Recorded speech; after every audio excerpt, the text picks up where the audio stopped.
wire. This is heresy, by the way, what I'm about to do. The fact that on one branch I'm doing copper and aluminum. The Japanese Bonsai police are like, theoretically, they're allowed to wrestle me to the ground and beat me to death with a daikon for doing it. That used to be good for a laugh. Now it's just flat. Okay. Well, here's a trick, right? This is just, you just get this. So like, people are like, well, how did you know how much wire to use? I just go past the tip about a third. That's it. So there I am. So here's another trick. 2 turns, anchors, stop. Come back, over. I'm losing my audience. I don't hold this against you, Beth. No, she said she didn't know earlier. Okay. Physics. I line the wire up next to it. From a physics standpoint, that's wrong, right? If, in theory, the more wire you put over the branch, the better it's going to be for its ability to hold the bend that you put in. In other words, the more of the wood I cover, the better my holding power is going to be. The reason I don't do it is it leaks like crap. So I compensate by using different higher gauges of wire. I think, and by the way, I'm spinning this branch also as I'm going with this piece of wire. I feel like I didn't explain that properly. If I were to cover these branches with wire, in other words, not put them directly adjacent to themselves, the ability of the wire to hold the branch in the position I desire would be better, but it would look like crap. So I compensate by using slightly larger wire than I normally would have to. And I still feel like I failed on that explanation. You just say that normally you would put more coils, more wraps around this. Yeah, but I want this to look nice because I'd like it to sell in the auction. When is the auction? Oh, I don't know. I have no control over that. You know what I mean? I'll just give it to them and they'll put it up. Did you say when or where? When? Oh, yeah. I'm sorry. I don't know. Online or Bonsai Northwest, which is right off I-5 in Heidt. Okay. Another thing that I do is I wire and then manipulate all at once. Some people who are much, much better at this than me can wire a smaller branch and move it and manipulate it and then wire the adjacent one and then manipulate it. No. I can't do that. I can't do that. I tell people that's like trying to paint the Mona Lisa with a paint roller. The more wire you put on, the better you have it in all the places. It's the only way you gain control of the shape that you're getting. If you don't, you're not doing bonsai. You're doing something else. You're doing topia, right? So I wire everything and then manipulate. Again, so I went outer, inner, always anchoring one or more branches with one piece of wire. And this is getting. And I am now officially at the point where you need to ask questions or I am going to, fail. Can we try that a little closer? Of course.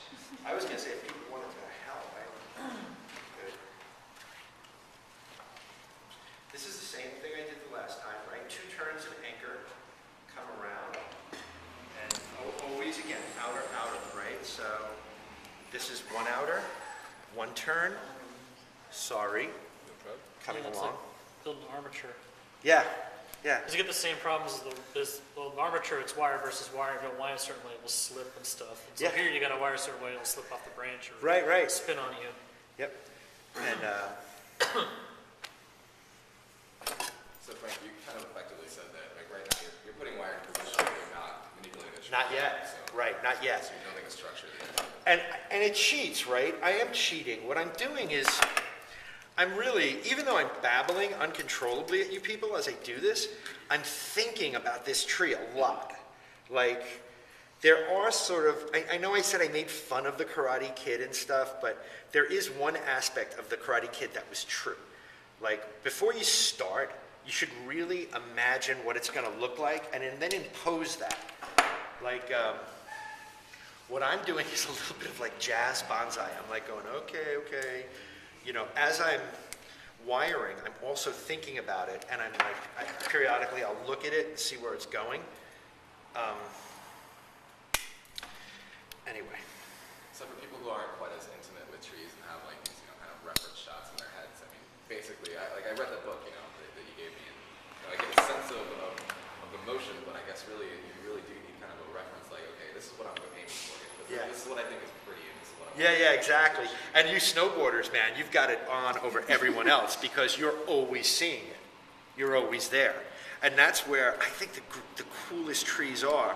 The problem is, like, you know, when you're in a forest, you're not really seeing individual trees.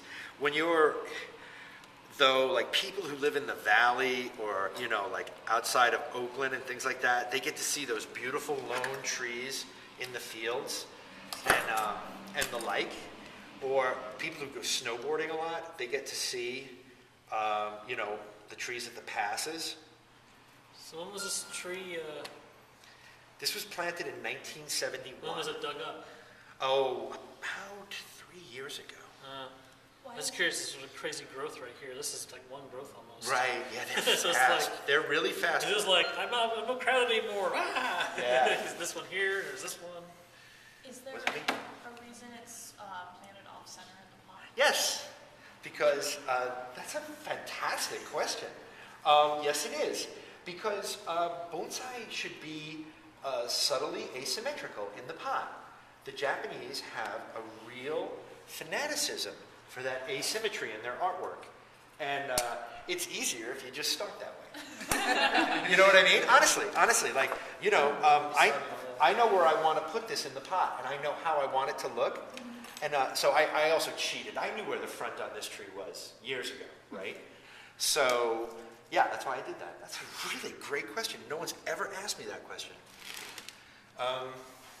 So if I start doing this, it will get to be a problem. Oh yeah, I pre-cut some of these. This is really what I have to do, but I can't, or we'll be here all night. In theory, I would now need to start, so you know, big wire, outer, inner, inner. Oh boy, okay, small wire, and then get out everywhere. Get out just about everywhere. Oh, forget it, we would be here all night.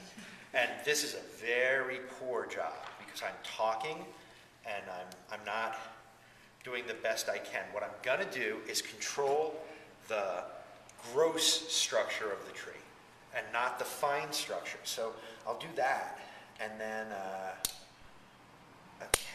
How long until you have to change the wire? 1 year.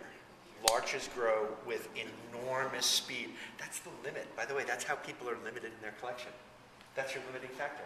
How much wire can you apply and take off every year? Yeah, that's the limit. Okay, so again, just kind of a point of a procedure, right? Thumb, forefinger, lay it there, 1 wrap. Try not to crush buds, 2 wraps, anchor, stop. Go on the next anchor point. Just come adjacent to the wire.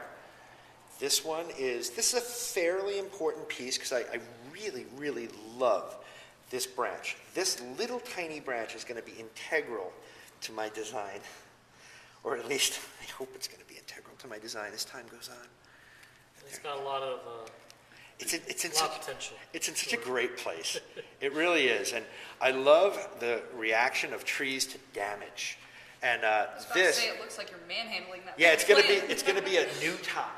It's gonna be a new top in here someday. And it's gonna be awesome. It's gonna fill this whole void in here. Yeah, it's going to be like those trees grow out and then they get the little tufts. Exactly, and they yeah, grow again, yeah. And they're tufted, yeah. That's what I'm aiming for. Larches, let me just say something about larches. When we terraform Mars, these are gonna be what we plant in the lowlands. You know, at the bases of canyons in Mars, larches. Oh, man, it's gonna be.